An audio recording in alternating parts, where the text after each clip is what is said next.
আমাদের জীবনে গুরুজনেরা, জ্ঞানী মানুষজন সবসময় একটা কথা বলেন, ধৈর্য ধরো।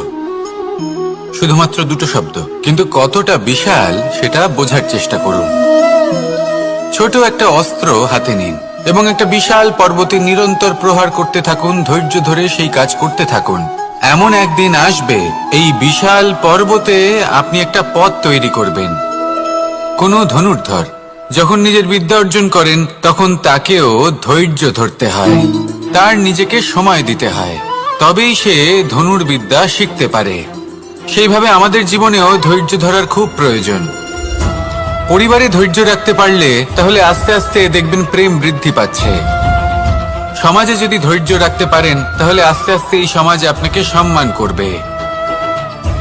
যদি নিজের জীবনে ধৈর্য রাখতে পারেন তাহলে নিজে থেকেই আত্মবিশ্বাস বাড়বে, নিজের বিকাশ হবে। জীবনে সবই সম্ভব যদি ধৈর্য রাখতে পারেন। হয়তো আস্তে আস্তে হবে, কিন্তু হবে অবশ্যই। শুধু ধৈর্য রাখুন, কারণ ধৈর্যই সব থেকে বড় পুঁজি। আসুন আর আমার সাথে ভালোবেসে বলুন, রাধা রাধা। আমাদের জীবনে যখনই আমরা কোনো বড় দায়িত্বের সম্মুখীন হই, তখন আমরা তার থেকে দূরে পালাই আর এই অজুহাত দিই যে না, এত বেশি ভার বহন করার যোগ্যতা আমার নেই, আমি করতেই পারবো না। দেখুন, এই সংসারে ভিন্ন ভিন্ন ধরনের গাছ আছে, ছোট গাছ, বড় গাছ, কিন্তু বটগাছের মতো বড় এবং নিবিড় গাছ আর একটাও নেই। সে নিঃস্বার্থভাবে এই সংসারকে সেবা করে যায়, ছায়া প্রদান করে, শীতলতা প্রদান করে। আর যখন এমন সময় আসে যখন তার ওপর বোঝা অত্যন্ত বেড়ে যায়, সে কিন্তু কোনোভাবেই ভেঙে পড়ে না। তখন সে নিজের নিঃস্বার্থ কর্মের ফল লাভ করে, সেই নিঃস্বার্থ কর্ম যা সে করেছে। তার দেহ থেকে ছোট ছোট ঝুড়ি বার হয় এবং তা কাণ্ডের আকার ধারণ করে। সেই কাণ্ড মাটির কাছে পৌঁছয় এবং তারপর তা বটগাছের সহায়ক হয়ে ওঠে। সে ভেঙে পড়ে যায় না। এইভাবে আপনিও জীবনে নিঃস্বার্থভাবে সবার সেবা করুন, ভালোবাসুন, সবাইকে সাহায্য করুন। যেদিন আপনার ওপর বোঝা অত্যন্ত বেড়ে যাবে, সেদিন এই সব মানুষ আপনাকে সাহায্য করার জন্য আসবেন, আপনার শক্তি হয়ে উঠবেন, আর আপনি বটগাছের মতোই মহান এবং বিশাল হয়ে উঠবেন। আসুন আর আমার সাথে ভালোবেসে বলুন, রাধা রাধা। একটা শব্দ আছে, পরিস্থিতি। অনেক মানুষের মুখে আমরা এই শব্দ শুনি। জীবনে যখন অসফল হই, দুঃখ আসে, সংকট আসে, কোনো বিপদ ঘনিয়ে আসে, তখন সমস্ত দোষ আমরা পরিস্থিতির ওপর চাপিয়ে দিই। আর দেখতে গেলে কোথাও না কোথাও ঠিকই করি। এই পরিস্থিতি প্রত্যেক দিনের মতো পাল্টাতে থাকে, কিন্তু এই দিন, এই রাত, এমন কেউ আছেন যিনি এর ওপরেও নিয়ন্ত্রণ সাধন করেন, আর তিনি হলেন সূর্য। ঠিক সেই রকমই আমাদের জীবনেও সূর্য হলো এই মন। যদি এই মনের উপর আমরা নিয়ন্ত্রণ করতে পারি, তাহলে আমরা জীবনকেও নিয়ন্ত্রণ করতে পারবো। প্রথমে এই মনের রাজা হয়ে উঠতে হবে।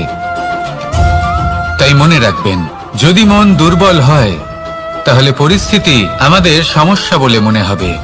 এই মন যদি স্থির হয়, পরিস্থিতি প্রতিস্পর্ধা বলে মনে হবে। আর এই মন যদি শক্তিশালী হয়ে ওঠে, তাহলে যে কোনো পরিস্থিতি আপনার কাছে একটা সুযোগ মাত্র, এমন এক সুযোগ যাতে অগ্রসর হয়ে আপনি মহান হয়ে উঠতে পারেন। এই মনের শক্তির বৃদ্ধি ঘটান, মহান হয়ে উঠুন, আর আমার সাথে ভালোবেসে বলুন, রাধা রাধা। খুব সুন্দর একটা কাহিনী আছে। একবার এক ব্যক্তি নিজের অসফলতার জন্য ত্রস্ত হয়ে সময় দেবতার তপস্যা করতে বসলেন। উনি তপস্যা করলেন এবং সময় দেবতা প্রসন্ন হলেন, মানুষের রূপ ধারণ করে ওনার সামনে প্রকট হলেন। এবার সেই ব্যক্তি ওনাকে জিজ্ঞেস করলেন যে কি এমন আছে যার জন্য আপনি বারবার জয়ী হন আর আমি চিরকাল পরাজিত হয়ে থাকি? কেন এত পরিশ্রম করা সত্ত্বেও আমি সাফল্য লাভ করতে পারি না? তখন সময় দেবতা উত্তর দিলেন যে দিন হোক বা রাত, ঝড় হোক বা ভূমিকম্প, রোদ হোক বা বৃষ্টি হোক, সময়ের সূত্রপাত হোক বা প্রলয়, আমি থামি না, আমি চলতেই থাকি। আর সেই জন্য যিনি থেমে যান তিনি পরাজিত হন, আর আমি জয়ী হই। এটাই আমাদের শিখতে হবে। জীবনে সবসময় চলতে থাকুন, কখনো থামবেন না। হ্যাঁ, কিছুক্ষণের জন্য বিরতি নিতে পারেন, বিশ্রাম করার জন্য, নিজেকে আরো সশক্ত করে তোলার জন্য, কিন্তু থেমে যাবেন না। নিরন্তর কর্ম করতে থাকুন, পরিশ্রম করতে থাকুন, তবেই এই সংসার আপনাকে মনে রাখবে। আসুন আমার সাথে ভালোবেসে বলুন, রাধা রাধা। মানুষ তার জীবনে দুই ধরনের পরিস্থিতিকে খুব ভয় পায়। এক, কোনো কারণবশত কারোর সামনে নত হওয়া। দুই, কোনো কারণে নিজের চরিত্র থেকে, নিজের মূল্যবোধ থেকে বিচ্যুত হওয়া। এবার কেন হয় এরকম যে কথায় কথায় কারোর সামনে নত হতে হয়? কেন বারংবার নিজের চরিত্র থেকে চ্যুত হতে হয়? এরকম কেন হয়? এটা তখনই হয় যখন আমাদের শিক্ষা এবং মূল্যবোধের অভাব থাকে। যদি মানুষের মধ্যে প্রকৃত শিক্ষা থাকে, তাহলে এই সংসারে কোনো সময় এবং কারোর সামনেই নত হওয়ার কোনো প্রয়োজন নেই। যদি মানুষের মধ্যে মূল্যবোধ থাকে, তাহলে তাকে নিজের মূল্যবোধ বা চরিত্র থেকে বিচ্যুত হতে হয় না, তা সে যাই হয়ে যাক না কেন। কোনো বালককে যদি জন্ম থেকেই সুশিক্ষার অধিকারী করা হয়, শিক্ষিত করা হয়, মূল্যবোধের অধিকারী করা হয়, তবে সে এই সংসারে এমন কর্ম করবে যাতে সে নিজেকে, নিজের পরিবারকে, সমগ্র সমাজকে গর্বিত করতে পারে।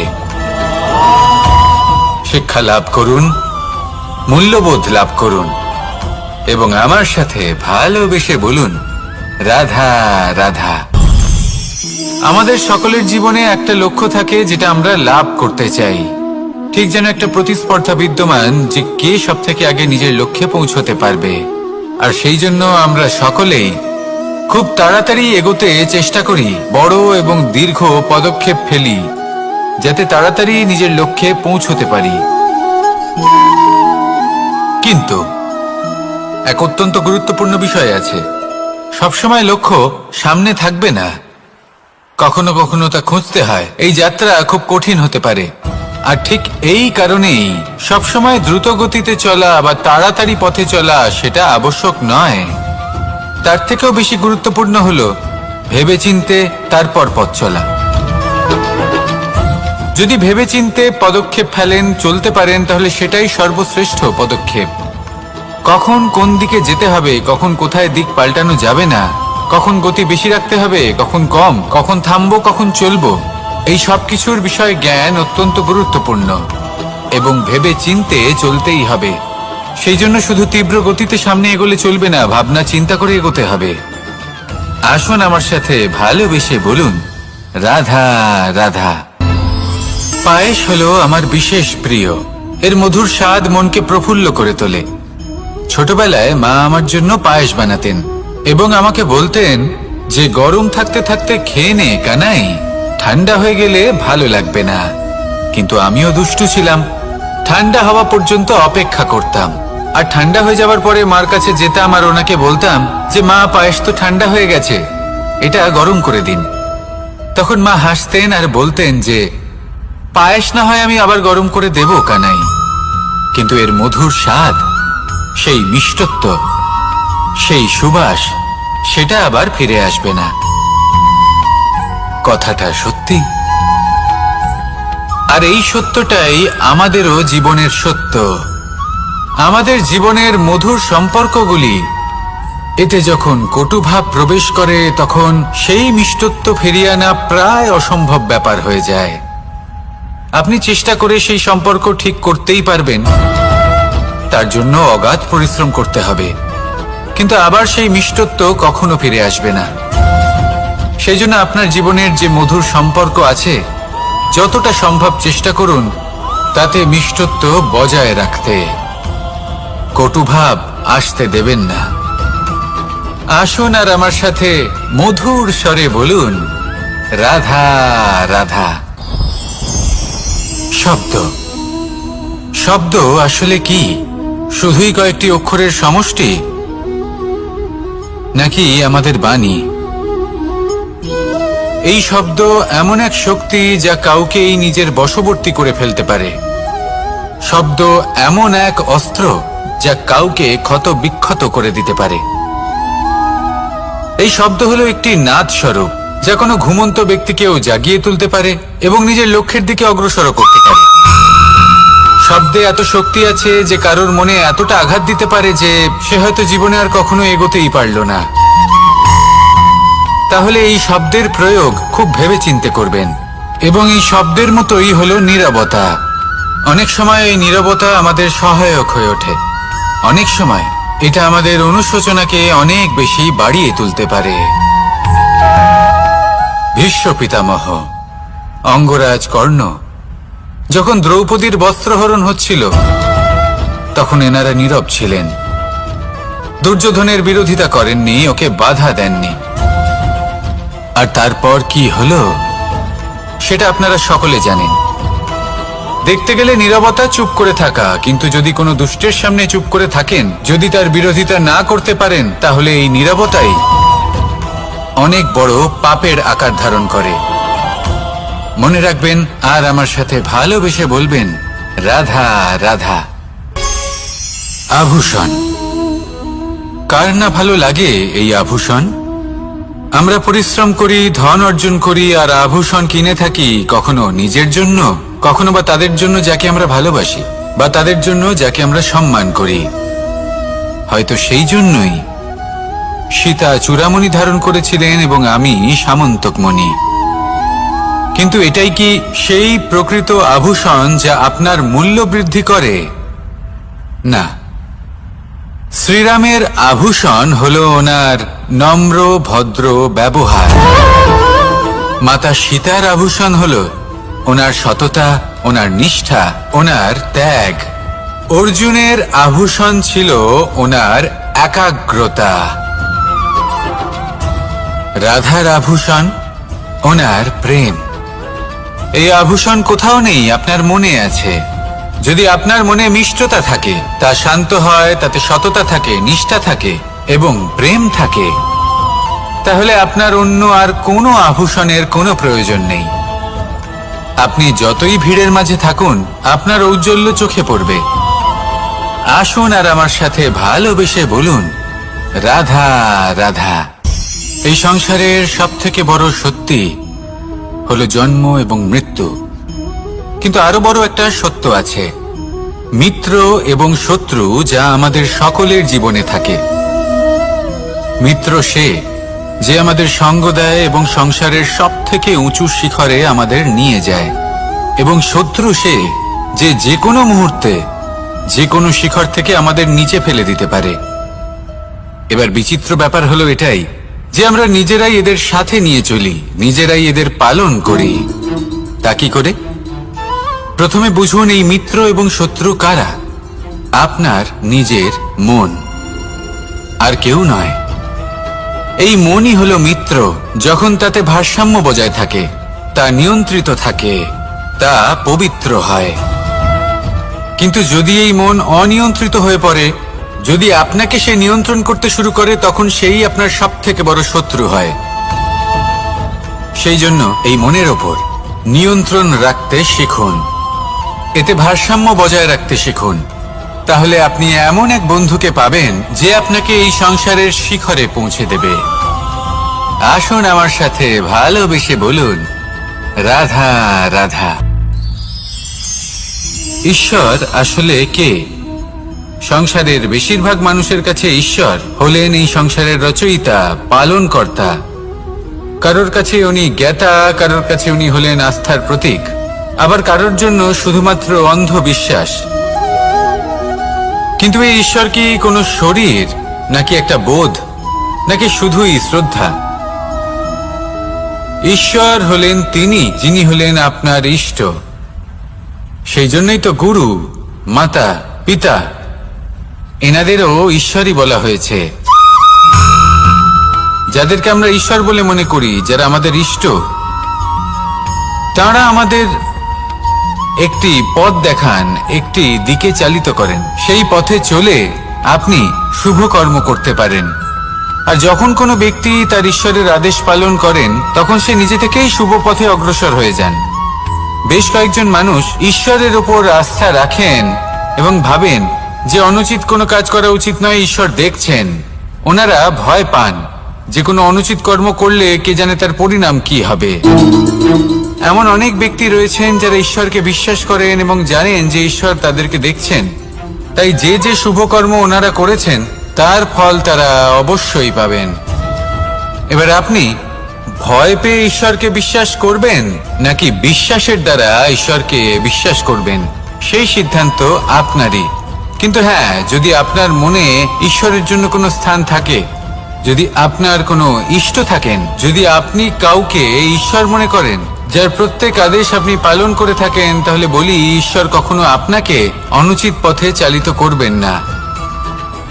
আসুন আমার সাথে ভালোবেসে বলুন, রাধা রাধা। এই সংসারে ভিন্ন ভিন্ন ধরনের গাছ আছে, অসংখ্য ধরনের প্রজাতি আছে। কিছু গাছ পাতা দিয়ে থাকে, কিছু ফুল, কিছু ফল।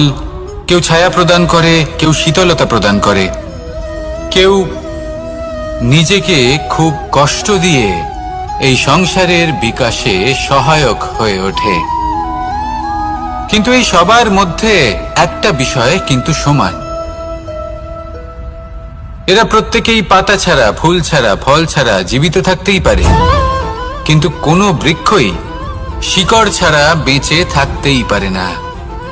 এটাই হলো রাধার। ঠিক সেইভাবেই আমাদের জীবনে শক্তি হোক, ধন হোক বা সাফল্য হোক, আমাদের বা আমাদের পরিবারের প্রসন্নতাই হোক, এই সব কিছুর আধার হলো, সবকিছুর মূল হলো পরিশ্রম। তাই জীবনে চিরকাল পরিশ্রম করতে থাকুন। যদি আপনি জীবনে মহান হবার পথে অগ্রসর হতে চান, তাহলে পরিশ্রম করুন। এই পরিশ্রম দ্বারাই নিজের পরিবারকে প্রসন্ন করুন, নিজের বন্ধুদের প্রসন্ন করুন, এই সমাজকে গর্বিত করুন। আসুন আমার সাথে ভালোবেসে বলুন, রাধা রাধা। কখনো কোনো বাগানের কোনো বৃক্ষকে দেখেছেন যেখানে সুগন্ধি ফুল থাকে, রসালো ফল থাকে? তখন মন প্রফুল্ল হয়ে ওঠে, মন থেকে সেই বৃক্ষের প্রতি ভালোবাসা জন্মায়। কিন্তু যিনি বাগানের মালিক, শুধুমাত্র তিনিই জানেন যে কিভাবে এই বৃক্ষকে আগলে রাখতে হয়, কিভাবে তার পরিচর্যা করলে এতে সুন্দর সুগন্ধি ফুল হবে, রসালো ফল হবে। কখনো কখনো প্রয়োজনের থেকে বেশি রোদ পেলে এই বৃক্ষগুলি শুকিয়ে যায়, প্রয়োজনের থেকে কম রোদ পেলেও এই বৃক্ষ কিন্তু শুকিয়ে যায়। প্রয়োজনের থেকে কম জল যদি পায়, এই বৃক্ষ শুকিয়ে যেতে পারে। প্রয়োজনের থেকে অতিরিক্ত জল যদি পায়, তখনও এই বৃক্ষের শিকড়গুলি নষ্ট হয়ে যেতে পারে। এবার এটাই কিন্তু আমাদের সংসারের সাথেও হয়। আমাদের সংসারের সকল প্রতিভাশালী ব্যক্তি, যেমন লেখক, বিচারক, প্রবক্তা, যোদ্ধা, এদের সবার ক্ষেত্রে এই কথাটাই প্রযোজ্য। যদি বেশি প্রশংসা করা হয়, তাহলেও এরা হারিয়ে যাবেন। প্রয়োজনের থেকে বেশি যদি নিন্দা করা হয়, তখনও তারা নত হয়ে পড়বেন। তাহলে আপনি এদের রক্ষা করুন এবং নিজেদেরও। মনে রাখবেন একটা কথা, জেনে রাখুন কখন কোন নিন্দায় আপনি লজ্জিত হবেন না, আর কখন কোন প্রশংসার দ্বারা নিজের মধ্যে অহংবোধ জাগ্রত করবেন না। এই মন সুপ্রসন্ন হয়ে বলবে, রাধা রাধা। সময় কত বিচিত্র হয়। সময় আমাদের পক্ষে থাকলে আমরা নিজেদের রাজা মনে করে নিই, আর সেই সময় যদি বিপক্ষে চলে যায়, তাহলে নিঃস্ব হতে সময় লাগে না। তাই মানুষের একটা অভ্যেস আছে, খারাপ সময়ের জন্য কিছু সঞ্চয় করা। আত্মীয়, বন্ধু খারাপ সময় পাশ থেকে সরে যায়। যশ, মান প্রতিকূল সময় চিরস্থায়ী হয় না। তাই মানুষ মনে করে অর্থ সঞ্চয় করাই শ্রেয়। অর্থের কোনো হৃদয় নেই যা সময়ের সাথে পরিবর্তিত হবে। সংসার বলে সর্বদা অর্থ সঞ্চয় করতে থাকুন, খারাপ সময়ে অবশ্যই কাজে লাগবে। কিন্তু আমি বলবো শুভ কর্ম করতে থাকুন, আনন্দে থাকুন, নিজের ওপর আর ঈশ্বরের ওপরে বিশ্বাস রাখুন। খারাপ সময় কখনো আসবেই না। রাধা রাধা। মানুষ নিজের পরিবারের জন্য কত কিছুই না করে, দিন রাত পরিশ্রম করতে থাকে যাতে তার পরিবারের প্রয়োজন পূরণের জন্য অর্থ রোজগার করতে পারে। কিন্তু শুধু অর্থ রোজগার করাটাই কি যথেষ্ট? আপনি বলবেন হ্যাঁ, নিশ্চয়ই। অর্থ দিয়ে সবকিছু পাওয়া যায়, বিদ্যা পাওয়া যায়, বাড়ি পাওয়া যায়, ওষুধ পাওয়া যায়, আর কত কিছুই না পাওয়া যায়। এই সব একটা পর্যায় পর্যন্ত সঠিক, কিন্তু একটু মন দিয়ে ভেবে দেখুন, যখন কোনো শিশু অসুস্থ হয়ে পড়ে তখন সে ওই তিক্ত ওষুধ কেন খেয়ে নেয়? এই জন্য কারণ ওর পিতা সেই ওষুধ অর্থ দিয়ে কিনেছে? না, বরং এই জন্য কারণ তার পিতা যে তার সামনে দাঁড়িয়ে, তার ওপরে তার বিশ্বাস আছে। বিশ্বাস আছে যে উনি তার কিচ্ছু হতে দেবেন না। এই বিশ্বাস, এই সংস্কার, এই শিক্ষা কখনো অর্থ দিয়ে পাওয়া যায় না। এটা পাওয়া যায় সেই সময় থেকে যা মাতা পিতা তাদের সন্তানের সাথে কাটিয়েছেন। তাই জীবনে অর্থ অবশ্যই উপার্জন করুন, কিন্তু নিজের পরিবারকেও সময় দিন, আনন্দ পাবেন। রাধা রাধা। প্রকৃতি মানুষকে এক বিশেষ শক্তি দিয়েছে, অন্য জীবের থেকে বেশি শক্তি দিয়েছে, স্মরণ শক্তি। এই শক্তি মানুষকে অন্য জীবের থেকে ভিন্ন করে, ইতিহাস রচনা করার প্রেরণা দেয়, জ্ঞানকে বংশানুক্রমে এগিয়েও নিয়ে যায়। আর যারা ভুলে যান, অধিকাংশ সময় তারা উপহাস আর দয়ার পাত্র হয়ে যান। কিন্তু এটাই কি প্রকৃত রূপে সত্য? না। এই স্মরণ শক্তি মানুষের বিকাশের সব থেকে বড় বাধা হয়ে দাঁড়ায়, তার মনকে দূষিত করে দেয়। খারাপ অভিজ্ঞতা, কারোর করা বিশ্বাসঘাতকতা, কারোর কটাক্ষ বেশিরভাগ মানুষই ভুলতে পারেন না, আর তারপর প্রতিশোধ নিতে উদ্যত হন। প্রথমে সময় নষ্ট করেন প্রতিশোধের প্রস্তুতিতে, আর তারপর সময় নষ্ট করেন প্রতিশোধ নেওয়ার সুযোগ খুঁজতে। যদি সন্তুষ্টি পেতে চান, যদি জীবনে আনন্দ পেতে চান, তাহলে স্মরণ শক্তির সদ্ব্যবহার করুন। নিজের স্মরণ শক্তিকে চালনা করুন শুধুমাত্র ভালো কথা আর ভালো স্মৃতির দিকে।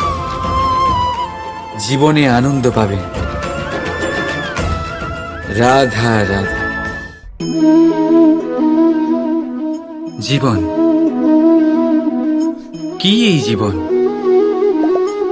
আমরা জন্ম নিই, বড় হয়ে উঠি, আমাদের মা বাবা আমাদের পালন করেন, তারপর তাদের অর্থ দিয়ে আমাদের বাল্যকাল কাটে, আমরা আরো বড় হই, বিবাহ বন্ধনে আবদ্ধ হই, আমাদেরও সন্তান হয়, আমরা তাদের পালন করি, তারপর আমরা বৃদ্ধ হই, আর একদিন এই সংসার ছেড়ে আমরা সকলে চলে যাই।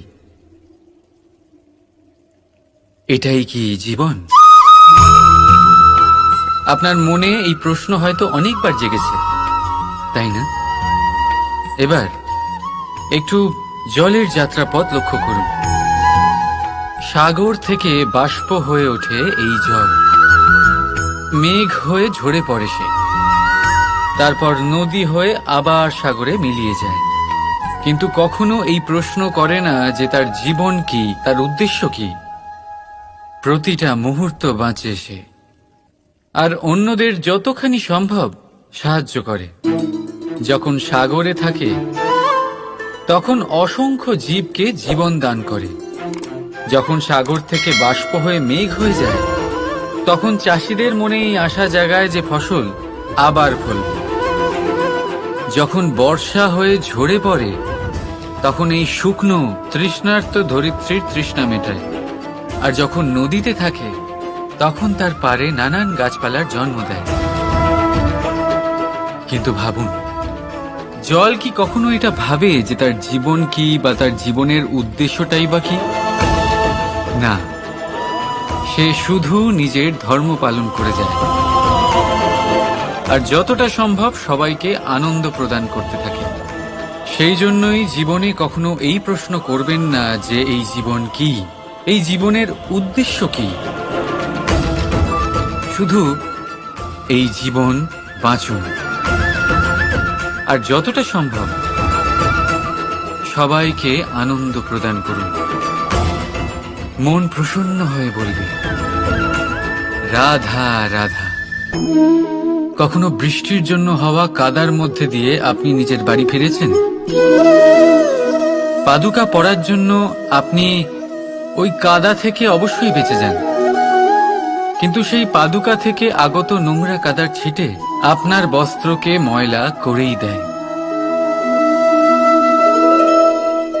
কিন্তু তাও সেই ছিটের জন্য আপনার বস্ত্র ময়লা হয়ে যাবে, সেই জন্য আপনি পাদুকা পরা ছেড়ে দেন না। ঠিক সেইভাবেই জীবনে এমন কিছু মানুষও আসেন যারা পাদুকার মতো হন, যারা আপনাকে কাদার থেকে বাঁচিয়ে নেন, কিন্তু বস্ত্ররূপী আপনার মনের উপরে আশঙ্কার দাগ ছেড়ে যান। এইসব মানুষের জন্য নিজের মন ছোট করার কোনো প্রয়োজন নেই। প্রয়োজন আছে শুধু এটা ভাবার যে আপনি নিজের পা কাদার থেকে বাঁচাবেন নাকি আপনার বস্ত্র। জীবনে গম্ভীর হওয়া ভালো কথা, কিন্তু সমস্ত বিষয় যদি গম্ভীরভাবে ভাবতে থাকেন তাহলে জীবনের আনন্দটাই শেষ হয়ে যাবে।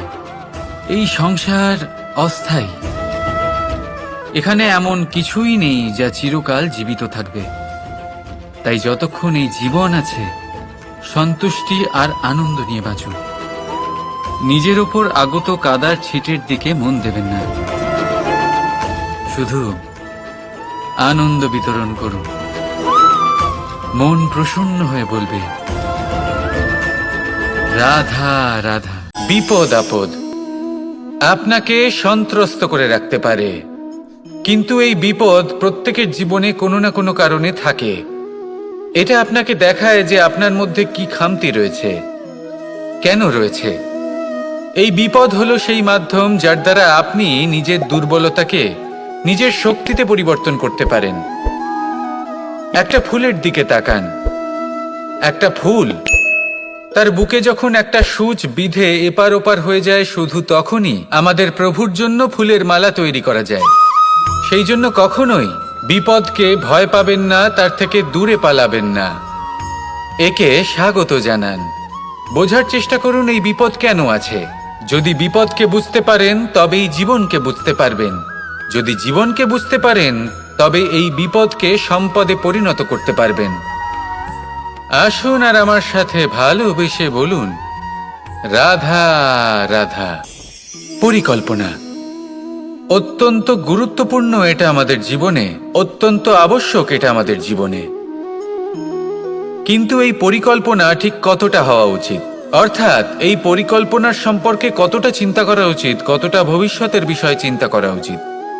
এবার দূরদর্শিতা অত্যন্ত বিশিষ্ট গুণ মানব জীবনে, কিন্তু দূরদর্শিতায় এতটাও মগ্ন হওয়া উচিত নয় যে কাছের জিনিসগুলোই নজরে না পড়ে। আজকের কথা বাদ দিয়ে শুধুই ভবিষ্যৎ নিয়ে চিন্তা করা অনুচিত। এবার দেখুন, পরিকল্পনা করুন কিন্তু তার থেকে বেশি উপভোগ করুন। এই মুহূর্ত সম্পর্কে অবগত নয়, কিন্তু ভবিষ্যতের কথা আমরা চিন্তা করতে থাকি। আমি এটা অনুভব করতে চাই, ওইটা অনুভব করতে চাই, ওই আনন্দ প্রাপ্ত করতে চাই। এটা অনুচিত। পরিকল্পনা করুন, সংযত করুন, কিন্তু আজকে, বর্তমানকে, এই মুহূর্তকে। জীবনের বাস্তবিক আনন্দ এটা, আর জীবনযাপনের সবথেকে শ্রেষ্ঠ পথও এটা। আসুন আমার সাথে ভালোবেসে বলুন রাধা রাধা। মানুষ ছোট হোক বা বড়, রাজা হোক বা দরিদ্র, সমস্ত মানুষের মধ্যে একটা সামঞ্জস্য থাকে। সমস্ত মানুষের কাছে তার প্রশংসা অত্যন্ত গুরুত্বপূর্ণ। সে খুবই প্রসন্ন হয় যদি আপনি তার প্রশংসা করেন। কিন্তু আপনি যদি তাকে এটা বলেন যে এটা তোমার ভুল ছিল, তোমার কিছু খামতি ছিল, তখন সেটা সে মানতে রাজিই থাকে না। সব মানুষ এটা শুনতে পছন্দ করে যে সে যেটা করেছে সেটাই সর্বোত্তম। এবার আমি আপনাকে একটা কথা বলি, এ হলো নিন্দা, এ হলো প্রশংসা, আর এই হলো সত্য, যা সবার থেকে উচ্চস্থানীয়। সেই জন্য মানুষ আয়না দেখে। আয়না তাকে তার সৌন্দর্য দেখায় না, তাকে দেখায় যা সত্য, যাতে মানুষ আরো সুন্দর হওয়ার চেষ্টা করতে থাকে। তাই আয়না অত্যন্ত গুরুত্বপূর্ণ সত্যকে জানার জন্য। জীবনে নিন্দুকের মাহাত্ম্য প্রশংসকের মাহাত্ম্যের থেকে অনেক বেশি। কেন? কারণ তারা আপনাকে আপনার খামতি দেখায়, আপনার ভুলগুলো বুঝিয়ে দেয়, আপনাকে একটা সুযোগ দেয় নিজেকে শুধরে নিতে, নিজেকে আরো শ্রেষ্ঠ করে তুলতে, যা প্রশংসক করতে পারে না। তাই জীবনে যদি কখনো নিন্দা করা হয়, তাকে ভালোবেসে গ্রহণ করুন, ধন্যাত্মক রূপে গ্রহণ করুন। যদি নিজেকে কোনো শিক্ষা দেওয়া সম্ভব হয় তাহলে অবশ্যই দিন। দেখবেন মন প্রসন্ন হয়ে বলবে, রাধা রাধা। আকাঙ্ক্ষা কখন লোভে পরিণত হয়ে যায় তা কেউ বলতে পারে না। এবার তার পরিণাম কি হতে পারে তাও আমরা কেউ জানি না। আজ আমি আপনাকে বলছি, কোনো ব্যক্তি সবথেকে বেশি ক্ষতির সম্মুখীন তখনই হয় যখন সে এটা মনে করে যে সে সবথেকে বেশি সুরক্ষিত স্থানে রয়েছে। সে ভাবে যে সে সেখানে সুরক্ষিত রয়েছে। সে তখন অসাবধান হয়ে পড়ে, আর তখনই তাকে জীবনের সবথেকে বড় ক্ষতির সম্মুখীন হতে হয়। নিঃস্ব হয়ে যাওয়ার পরিস্থিতি কোনো মানুষের জীবনে তখনই আসে যখন তার কাছে প্রচুর সম্পত্তি থাকে এবং সে তার থেকেও অনেক বেশি সম্পত্তি অর্জন করতে চায়। সেই অনেক বেশি সম্পত্তি অর্জন করার চেষ্টায় সে এমন কিছু করে বসে যার ফলে তাকে সমস্ত সম্পত্তি হারাতে হতে পারে। একজন রচনাকার নিজেই নিজের প্রতিভা একদম শেষ করে দিতে পারে যখন সে অনেকগুলো কাজ নিজের কাঁধে নিয়ে নেয়। একটা গুরুত্বপূর্ণ কথা সবসময় মনে রাখবেন, আজ আপনি যেখানেই থাকুন না কেন, যেমনই যে কোনো স্থানেই থাকুন না কেন, এর পেছনে আপনার আকাঙ্ক্ষার একটা বিশাল ভূমিকা রয়েছে। কিন্তু মনে রাখবেন, আপনাকে শিখতে হবে যে কখন আর কিভাবে নিজের উচ্চাকাঙ্ক্ষাগুলিকে লাগাম পরাতে হবে, কারণ এটা অত্যন্ত আবশ্যক। তাই আসুন আর আমার সাথে ভালোবেসে বলুন, রাধা রাধা। মানুষ কতটা বিচিত্র হতে পারে। সব সময় স্বপ্ন দেখতে থাকে যে কাল আমি এটা করব, কাল আমি ওটা শুরু করব, কাল আমি ওটা সম্পন্ন করব। এই যে কাল শব্দটা, এই কাল অত্যন্ত বিচিত্র এক শব্দ। আমরা সবসময় এটাকে আসতে দেখতে পাই, কিন্তু এটা আসাতে বর্তমানে পরিণত হয়। আবার আজ নতুন কাল দেখতে পাই, তার জন্য অপেক্ষা করি, যখন সেটা সামনে আসে বর্তমানে পরিণত হয়। এই কাল সবসময় একটা মিথ্যে সান্ত্বনা দেয় যে সে আসছে, কিন্তু সে কখনোই আসে না। যেটা আপনার হাতে রয়েছে তা হলো আজ, বর্তমান। তাই যা করার আছে, যা সম্পন্ন করতে চান, যা শুরু করতে চান, আজ করুন, বর্তমানে করুন। কারণ আজ আপনি যা করবেন সেটাই আপনার ভবিষ্যৎ নির্ধারিত করবে। ভবিষ্যতের বিষয় ভাবতে থাকলে ভবিষ্যৎ সুন্দর হবে না। আজ কর্ম করতে হবে। তাই আজ বর্তমানে জীবনযাপন করুন, কর্ম করুন, আর আমার সাথে ভালোবেসে বলুন, রাধা রাধা। সৌন্দর্য। মানুষ নিজের সৌন্দর্যের বিষয়ে কতটা ভাবে, চায় যে সে সব থেকে বেশি রূপবান হবে, সব থেকে বেশি সুন্দর হবে। কিন্তু সৌন্দর্যের পরিভাষা কি তা কি সে জানে? কোনো মাকে জিজ্ঞেস করুন, ওনার জন্য সৌন্দর্যের পরিভাষা ওনার সন্তান। কোনো ভক্তকে জিজ্ঞেস করুন, ওনার জন্য সৌন্দর্যের পরিভাষা ওনার ভগবান। শ্রীরামকে জিজ্ঞেস করুন, ওনার জন্য সৌন্দর্যের পরিভাষা হলো হনুমান। ভাঙা হানু, ফুলে যাওয়া মুখ, দেখতে গেলে উনি বানর, লম্বা লেজ। এত নিরীহ যে ওনাকে অমূল্য মালা দিলে সেটা ছিঁড়ে তার ভেতরে শ্রীরামকে খুঁজছিলেন। কিন্তু ওনার ভাবনা কত সুন্দর। উনি এটা বিশ্বাস করেন যে সংসারের যতই মূল্যবান জিনিস দিয়ে এই মালা তৈরি করা হোক না কেন, যদি এর মধ্যে শ্রীরাম না থাকেন তাহলে এর মধ্যে কোনো অর্থ নেই। সৌন্দর্য রূপে নয়, ভাবনায় নিহিত থাকে। যদি আপনি সৌন্দর্য প্রাপ্ত করতে চান তাহলে তা কর্মে নিয়ে আসুন, ভাবনায় এবং বিচারে নিয়ে আসুন। এই সৌন্দর্য আপনার সাথেই থাকবে। যদি আপনি সৌন্দর্যকে রূপের মধ্যে খোঁজেন তাহলে কিছুক্ষণের জন্য পাবেন, সেই সৌন্দর্য সময়ের সাথে হারিয়ে যাবে।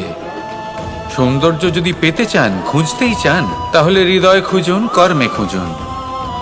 মন প্রসন্ন হয়ে বলবে রাধা রাধা। আমরা সকলেই কামনা করি, আমরা সবাই সেটা প্রাপ্ত করতে চাই যা আজ পর্যন্ত কেউ প্রাপ্ত করেনি, সেটা পেতে চাই যা আজ পর্যন্ত কেউ পেতে পারেনি, সেটাই কাছে রাখতে চাই যা আজ পর্যন্ত কখনো আমরা পাইনি। এবার সেটা কিভাবে করা যেতে পারে? যদি আপনি সেটা প্রাপ্ত করতে চান যা আজ পর্যন্ত আপনি কখনো পাননি, তাহলে আপনাকে সেটা করে দেখাতে হবে যা আজ পর্যন্ত আপনি কখনো করেননি। সেই চেষ্টা করতে হবে যা আজ পর্যন্ত কখনো করেননি, সেই পরিশ্রম করতে হবে যা আজ পর্যন্ত কখনো করেননি। তবেই আপনি সেটা পাবেন যা আজ পর্যন্ত কখনো পাননি। কারণ যেমন বীজ বপন করবেন তেমনই অঙ্কুর আপনি লাভ করবেন। আসুন আর আমার সাথে ভালোবেসে বলুন রাধা রাধা। মানুষের মানসিকতা এমন হয় যে সে যতটা করে আশা করে যে তার থেকে অনেক বেশি তার বদলে সে পাবে। দেখুন, সবকিছুই আপনার ভাবনা চিন্তার উপর নির্ভর করছে। আপনি যদি ফলের বিষয়ে ভেবে কর্ম করতে থাকেন তাহলে সেটা অনুচিত। জীবনের আসল আনন্দ হলো নিজের কর্ম করতে থাকা, ফলের চিন্তা করা উচিত নয়। যদি আপনি এরকম ভাবেন যে আমি এতটা করছি, আমার এতটা পাওয়া উচিত, সেই ভাবনা অনুচিত।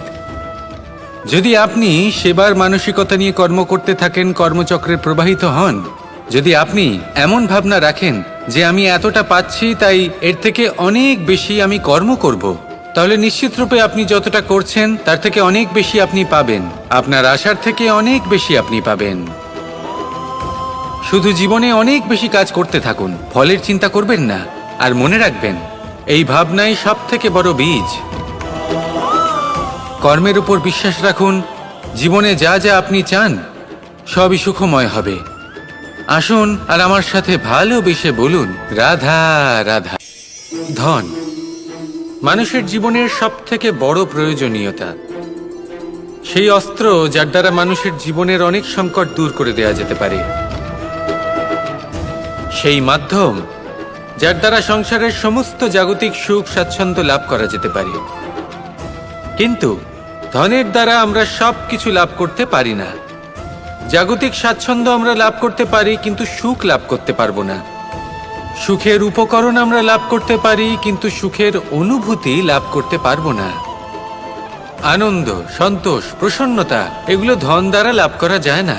কিন্তু হ্যাঁ, আনন্দ, সন্তোষ আর প্রসন্নতার সাথে যদি কোনো কাজ করেন তাহলে অবশ্যই ধন লাভ করবেন।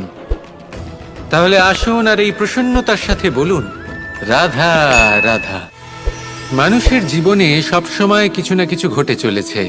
কখনো ভালো কিছু ঘটে, আবার কখনো দুর্ঘটনা ঘটে। এবার যখনই কোনো দুর্ঘটনা ঘটে মানুষ ঈশ্বরের কাছে প্রার্থনা করে যে হে ঈশ্বর, আমাকে রক্ষা করুন, এই বিপদ থেকে আমাকে উদ্ধার করুন, বা সে সেই সমস্ত দোষ চাপিয়ে দেয় নিজের প্রারব্ধ, নিজের ভাগ্যের ওপর। কিন্তু যদি আপনি গভীরভাবে ভাবেন তাহলে প্রত্যেক দুর্ঘটনা, বাধা এবং বিপদ আপনার জীবনে শুধু একটাই উদ্দেশ্য নিয়ে আসে, আপনাকে আরো যোগ্য করে তোলার জন্য। যদি আপনাদের একটা উদাহরণ দিই, বর্ষার ঋতুতে যখন প্রচন্ড মাত্রায় বৃষ্টি পড়ে, ছাদ থেকে জল পড়তে থাকে, তখন আপনি নিশ্চিত করে নেন, স্থির করে নেন যে এবার আমি এই ছাদকে নতুন করে বানিয়ে তুলব, আরো শক্তিশালী বানিয়ে তুলব, আরো দৃঢ় বানাবো। আপনার জীবনে যখন কোনো অসুখ করে, তারপর আপনি জীবনে আরো সাবধানী হয়ে যান, আরো সতর্ক হয়ে যান, স্থির করে নেন যে এটা যেন দ্বিতীয়বার না হয়, ঠিক কিনা? এই বিপদ, এই দুর্ঘটনা, এই সংকট এগুলো জীবনে আসবে আপনাকে আরো শ্রেষ্ঠ করে তোলার জন্য। এবার এটা আপনার ওপর। আপনি একে ভাগ্যের পরিহাস বলে মনে করবেন, নাকি ঈশ্বরের সংকেত মনে করবেন যিনি আপনাকে আরো শ্রেষ্ঠ করে তুলতে চান? সিদ্ধান্ত আপনারই। আসুন আর আমার সাথে ভালোবেসে